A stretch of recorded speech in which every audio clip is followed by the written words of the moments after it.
دوستان دیده ترمه را. اوه انا و ترمه های. این چخیر ترمه از بالا اومده است. باز آب نشده در درای کمرو.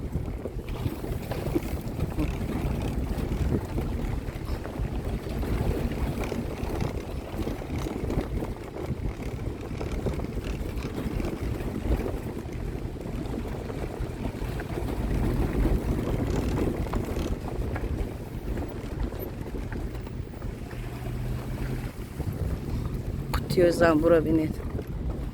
زنبور پروری.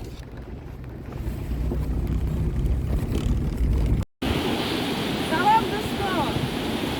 اینجا درای کمرو نوحیه رشت است. نهایت طبیعت زیبا دارد. طبیعت دلشار.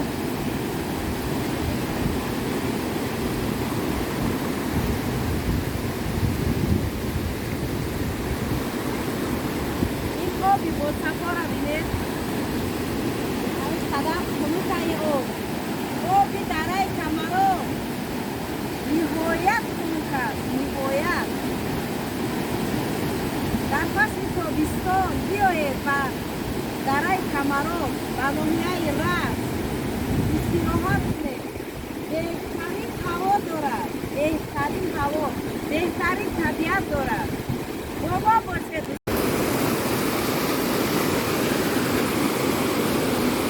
درای کمرو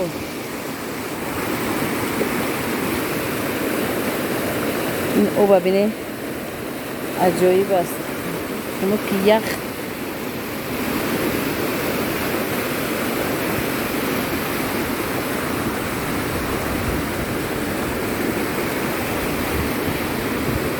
چون این آب اعصاب رو آرام میکند. باور کنید نهایت استراحت خوب کردیم.